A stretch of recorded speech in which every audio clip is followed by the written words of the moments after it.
आगाज अहम खबर से। सुप्रीम कोर्ट ने आम इंतखाबात में ताखीर के तमाम दरवाजे बंद कर दिए हैं। सुप्रीम कोर्ट ने करार दिया है कि इंतखाबी शेड्यूल जारी होने के बाद हल्का बंदियों पर एतराज नहीं किया जा सकता। 3 रुकनी बेंच ने कोयटा की 2 सूबाई नशिस्तों पर हल्का बंदियों के खिलाफ अपील पर हुक्म जारी कर दिया है। बलोचिस्तान हाई कोर्ट ने इलेक्शन कमीशन की हल्का बंदी तब्दील की थी। सुप्रीम कोर्ट ने बलोचिस्तान हाई कोर्ट का फैसला कलअदम करार दे दिया। सुप्रीम कोर्ट ने इलेक्शन कमीशन की अपील मंजूर कर ली। 3 रुकनी बेंच की सरबराही जस्टिस सरदार तारिक ने की।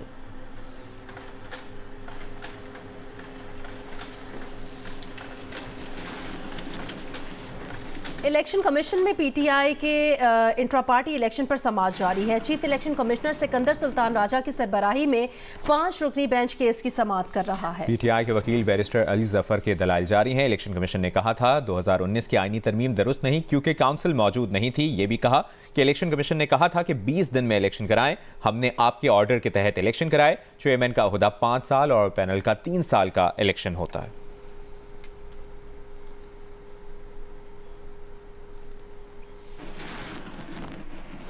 एक और अहम अपडेट यह भी है कि एंटी करप्शन मुकदमे में फवाद चौधरी की जमानत मंजूर कर ली गई है। रावलपिंडी की खुसूसी अदालत का एंटी करप्शन केस में फवाद चौधरी को रिहा करने का हुक्म। खुसूसी अदालत ने फवाद चौधरी को 2 लाख रुपए की जमानती मुचलके जमा कराने का हुक्म दिया है। एंटी करप्शन पुलिस ने फवाद चौधरी को गिरफ्तार करके जुडिशियल रिमांड पर जेल भेज दिया था।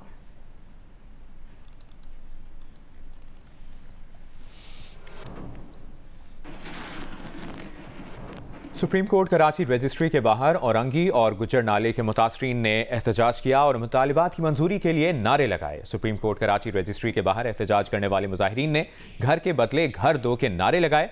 मुतासरीन का कहना था कि सिंध हुकूमत ने 2 साल तक 15,000 माहाना किराए की मद में अदा करने का वादा किया था। 2 चेक देने के बाद अदायगी रोक दी गई है। मुतासरीन को कमेटी का हिस्सा बनाया जाए। इस मौके पर कुछ मुजाहिरीन ने कफन भी पहने हुए थे।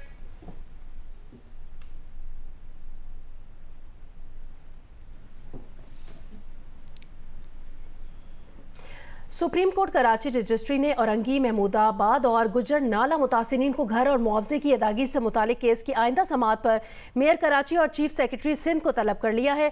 दौरान समाअत मुतासिरीन के वकील का कहना था मुतबादिल घर की फराहमी से मुतालिक अदालती अमल दरामद नहीं किया गया। तफसील जानेंगे अमीन अनवर से।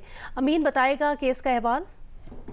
बिल्कुल, आज कराची रजिस्ट्री में गुजर नाला, औरंगी नाला, महमूदाबाद नाला मुतासरीन को मुआवजे की अदायगी से मुतालिक केस की समाअत थी, जिसमें सिंध हुकूमत की जानिब से अमल दरामद रिपोर्ट पेश की गई है, जिस पर जो दरख्वास्त गुजार मुतासरीन के वकील थे फैसल सिद्दीकी, उनका यह कहना था कि सिंध हुकूमत ने ताहल अमल दरामद नहीं किया है। अदालत ने 80 गज का घर या फिर उसके बदले जो मुआवजा था वो देने का हुक्म दिया था, लेकिन ताहाल सिर्फ किराए की मद में जो रकम देनी थी वो अदा की गई है। जबकि जो सिंध हुकूमत की जानिब से रिपोर्ट पेश की गई है उसमें यह कहना है कि 95% अदायगियां जो है वो कर दी गई हैं और मजीद अदायगियों का जो सिलसिला है वो भी जारी है। ताहम चीफ सेक्रेटरी सिंध की जानिब से ये भी रिपोर्ट में बताया गया है कि जो मुतासरीन है उनको जो मलीर में जगह की फराहमी के हवाले से सिक्योरिटी मसाइल हैं, जहाँ पर प्राइवेट सिक्योरिटी रखना जरूरी होगी।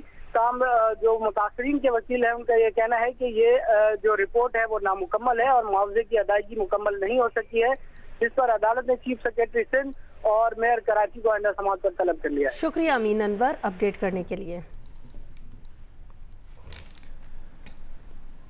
पाकिस्तान पीपल्स पार्टी का वर्कर्स कन्वेंशन आज तुर्बत में मुनक़िद हो रहा है। सदर People's Party Parliamentarians Asif Ali Zardari workers convention से खिताब करेंगे। पीपल्स पार्टी का वर्कर्स कन्वेंशन आज मकरान डिवीजन के ज़िली हेडक्वार्टर्स तुर्बत में मुनक़िद हो रहा है।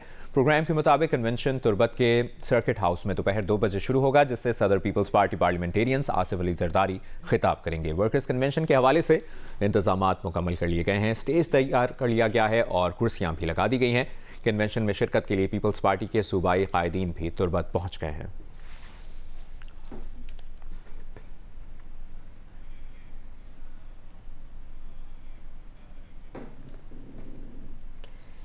मुस्लिम लीग नून के पार्लिमानी बोर्ड का 12वां इजलास लाहौर में जारी है। मुस्लिम लीग नून के कायद नवाज शरीफ और सदर शहबाज शरीफ मुश्तरका तौर पर इजलास की सदारत कर रहे हैं। आज होने वाले इजलास में सूबा सिंध से ताल्लुक रखने वाले उम्मीदवारों के इंटरव्यूज किए जाएंगे। इजलास में शहबाज शरीफ, एहसन इकबाल, अयाज सादिक, इसहाक डार, मरियम नवाज और मुस्लिम लीग नून सिंध के सदर बशीर मेमन शिरकत कर रहे हैं।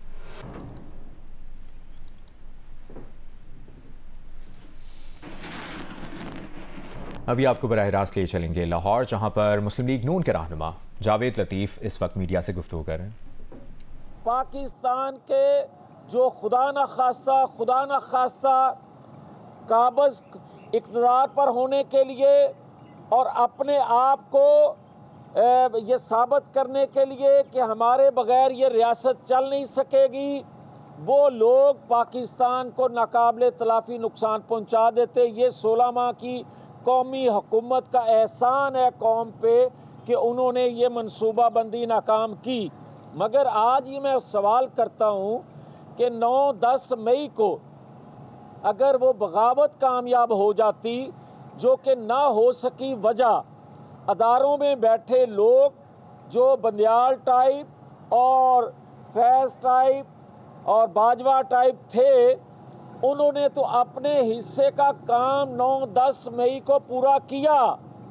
मगर एक करैक्टर जो मरकज़ी किरदार था, जिसने लोगों को निकालना था, लोग ना निकलने की वजह से उस इमरान खान का एक्ट जो था, उसके पार्ट से जो यकीन दहानियाँ थी आवाम को निकालने की, वो ना निकलने की वजह से वो मंसूबा नाकाम हुआ। अब मैं ये सवाल करता हूँ कि अगर वो कामयाब हो जाते 9-10 मई को, तो फिर पाकिस्तान के अदारों में बैठे वो लोग जो रियासत से इश्क करते हैं, मोहब्बत करते हैं, रियासत के लिए जान निछावर करते हैं, उनका क्या हाल होना था अगर वो बगावत कामयाब हो जाती। और आज वो बगावत करने वाले खुलेआम फिर रहे हैं, वो बगावत की मनसूबाबंदी करने वाले आज़ादी से घूम रहे हैं, और जो पकड़ा हुआ है वो जेल के अंदर उस तरह की ज़िंदगी गुजार रहा है कि जैसे कलभूषण को भी वो सहूलतें ना हो।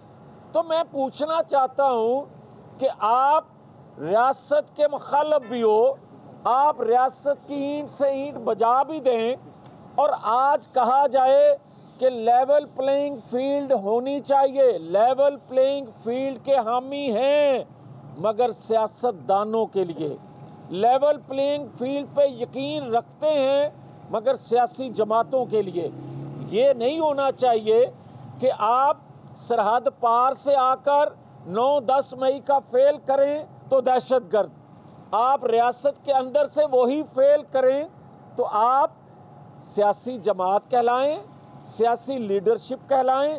ये नहीं हो सकता।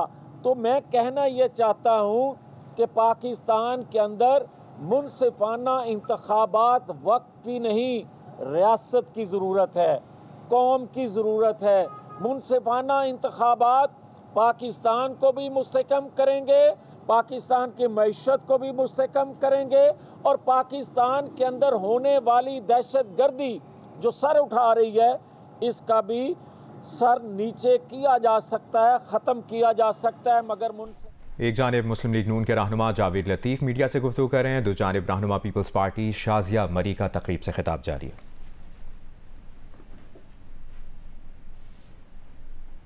पाकिस्तान तहरीक इंसाफ ने वर्चुअल जलसा मुनक्किद किया। पार्टी रहनुमाओं ने यूट्यूब, फेसबुक, इंस्टाग्राम और एक्स प्लेटफॉर्म पर वीडियो लिंक के जरिए खिताब किया। वर्चुअल जलसे से खिताब में चेयरमैन तहरीक इंसाफ बैरिस्टर गौहर खान ने इसे मुल्क की तारीख का पहला वर्चुअल जलसा करार दिया। वर्चुअल जलसे में पार्टी रहनुमाओं ने शफाफ इंतखाबात के लिए बराबर सियासी मौके फराहम करने का मुतालबा किया। तहरीक इंसाफ के वर्चुअल जलसे में 9 मई के वाक़यात में मतलूब रहनुमाओं ने भी शिरकत की, जबकि बैरून मुल्क मुकीम शहबाज गिल और जुल्फी बुखारी भी शरीक हुए।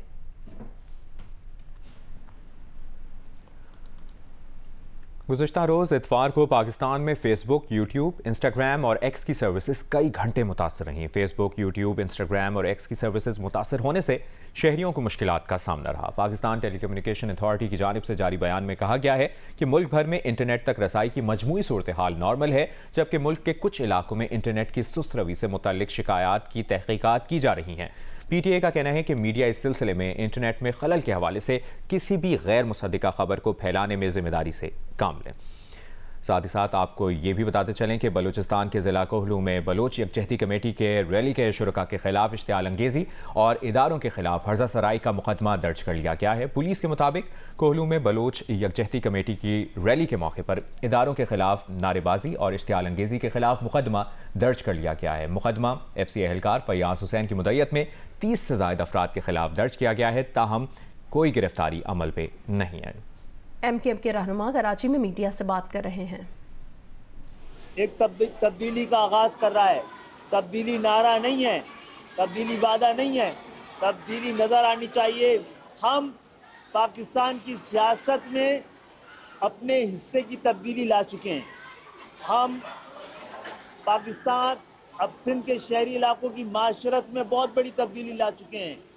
हमने खुददारी को और शख्सी आज़ादी को यहाँ पर मुमकिन बनाने की कोशिश की है। इंशाअल्लाह मैं तमाम मुंतज़मीन जो ये 18वीं आलमी कुतुब मेला यहाँ हो रहा है, जिन्होंने 18 साल ये तबातुर के साथ किया है, इनके लिए हम सब की जानिब से वाजिब है कि इनके लिए दुआ भी करें कि ये आबाद रखें शहर को। इस किताब की खुशबू से शहर आबाद रहे, इनके मतवालों से ये शहर भरा रहे। और इंशाअल्लाह ताला मैं तो देख रहा हूँ कि इन लोगों को 20-30 साल में, ख़ास तौर पे 50 सालों में कोटा सिस्टम के ज़रिए मुख्तलिफ तरीक़ों से, हथकंडों से, जाली डोमिसाइल के ज़रिए तालीमी। MKM पाकिस्तान के रहनुमा कराची में पेट्रोलियम मसनूआत की कीमतों में कमी के बावजूद अशाए खुरोनोश की कीमतों में वाज़ेह कमी ना हो सकी। इसकी तफसील बता रहे हैं रियाज एंडी। जी बिल्कुल, वजह है कि अगर पेट्रोलियम मसनूआत की कीमतें 60 से 70 रुपए कम हुई हैं तो उसका असर महंगाई पे होना चाहिए, लेकिन वैसा असर नहीं है। जिस इलाके में मैं खड़ा हूँ यहाँ पर एक ठेले वाले के पास आलू 80 रुपए है और दूसरे के पास आप जाएं तो वो 60 रुपए है। तो ये मनमानियाँ भी हैं, कोई एडमिनिस्ट्रेटिव कंट्रोल नहीं है। एंड थर्ड ये कि पेट्रोल की कीमतें ऑल दो अपने हाई से नीचे आई है, लेकिन इसके बावजूद अगर पिछले साल से मुवाजना करें तो अब भी डीज़ल 29 रुपये महंगा है। एक और बहुत इम्पॉर्टेंट चीज़ ये है कि जब ट्रांसपोर्ट को आप लेके आते हैं तो उसके ऊपर एक्सल लोड भी मुतारिफ़ कराया गया है। तो जो गाड़ी 60,000 में आती थी वो अब 85,000 रुपये ले रही है किराया।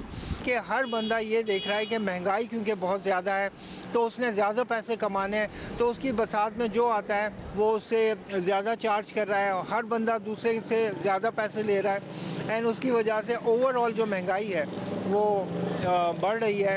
एडमिनिस्ट्रेटिव कंट्रोल हो तो पॉसिबल है कि इसमें कुछ कमी आए। ये सारी चीज़ें जो है मिल के वो महंगाई को अभी तक उसने ऊपर रखा हुआ है। महंगाई स्टिकी है, जहाँ पे जाती है वहाँ पर रुक जाती है, नीचे बहुत तेज़ी से नहीं आती, बहुत स्लो आ रही है। जी, मुल्क में गुज़श्ता 3 माह में पेट्रोल की कीमत में 62 रुपये तक कमी की गई है, लेकिन अशिया खुरोनोश अभी भी महंगी हैं। इस्लामाबाद में सब्जियों और फलों की कीमतों से मुतालिक अपडेट करेंगी नुमाइंदा जियो न्यूज़ ज़रमीन ज़हरा। जी बिल्कुल, गुज़श्ता 3 माह के दौरान फ्यूल की कीमत में 62 रुपये जबकि डीजल की कीमत में 55 रुपये तक की कमी की गई है, लेकिन हमने देखा है कि अशिया खुरोनोश की कीमतों में खातिर ख्वाह कमी जो है वो दिखाई नहीं दे रही। यहाँ पर अगर सब्जियों की बात कर ली जाए तो सबसे ज़्यादा महंगा यहाँ पर जो है वो लहसन है। 599 तक का यहाँ पर लहसन दस्तयाब है, जबकि अदरक यहाँ पर 395 तक का मिल रहा है। फलों की बात कर ली जाए तो अंगूर यहाँ पर 433 से लेकर 450 तक के यहाँ पे मिल रहे हैं। इसी तरह अनार की कीमत 370 रुपये है। सेब यहाँ पर 190 से लेकर 300 रुपये तक का मुख्तलिफ क्वालिटी का यहाँ पर दस्तयाब है। अवाम का यही हुकूमत से कहना है कि जिस तरह से फ्यूल की कीमत में कमी की जाती है, इसी तरह से किरायों की कीमत में भी कमी और साथ ही साथ जो रोज़मर्रा की इस्तेमाल होने वाली चीज़ें हैं उनकी कीमत में भी कमी जो है वो भी की जाए। 6 माह के दौरान पेट्रोलियम मसनूआत की कीमतों में तकरीबन 60 रुपये कमी के बावजूद ट्रांसपोर्टर्स ने किरायों में कमी नहीं की। इसकी तफसील बता रही हैं लाहौर से हफ्सा उस्मान। जो बिल्कुल पेट्रोलियम मसनूआत की कीमतों में कमी कर दी गई है, मगर मैं इस वक्त आपको लारी अड्डे से रिपोर्ट कर रही हूँ। यहाँ पे जितने भी बसेस हैं उनके किरायों में जो है वो कमी नहीं की गई। शहरी जो है वो सरापा एहतजाज है और उनका यही कहना है कि हर दफ़ा जब पेट्रोल की कीमतें बढ़ती हैं तो तमाम बसों के और ट्रांसपोर्टर हजरात जो है वो किराए एकदम बढ़ा देते हैं, मगर जब पेट्रोलियम मसनूआत की कीमतों में कमी होती है तो यहाँ पर कोई कम नहीं करता, कोई चेक एंड बैलेंस नहीं है। हमारे साथ शहरी मौजूद हैं, उनसे भी थोड़ी सी बात करते हैं और जानते हैं वो क्या कहते हैं। हुकूमत पेट्रोल पेट्रोल बढ़ाती है, डीजल की कीमतें बढ़ाती हैं तो ट्रांसपोर्टर्स अपना किराया बढ़ा देते हैं फ़ौरन। मतलब शाम को रात को 12 बजे रेट बढ़ता है तो अगले ही मिनट में उनकी कीमतें बढ़ी होती हैं। लेकिन यहाँ 15-15 दिन गुजर जाते हैं, पेट्रोल की कीमतें, डीजल की कीमतें कम होती हैं, लेकिन किराए में कोई कमी नहीं होती, तो आवाम को इसका कोई भी फ़ायदा नहीं होता। इस बात पे वो फोर्स करें कि वो अपने किराए में कमी करें। बिल्कुल, यहाँ पे जितने भी हमारी मुसाफिरों से बात हुई और उनका यही कहना है कि हुकूमत है उसको चाहिए कि तमाम ट्रांसपोर्टर्स को ये खास हदायत करे कि फौरी तौर पर जो है वो किरायों में कमी की जाए, जबकि पेट्रोलियम मसनूआत, डीजल की कीमतों में कमी होती है, साथ ही इनके किरायों में भी जो है वो कमी की जाए। जी। 1950 की दिहाई का ईरानी फोक गाना जमाल कुद्दू बॉलीवुड में एक नए अंदाज में फिल्माने के बाद सोशल मीडिया पर छा गया है। फिल्म एनिमल में गाने पर बॉबी देओल की परफॉर्मेंस का अंदाज शायकीन को भा गया है।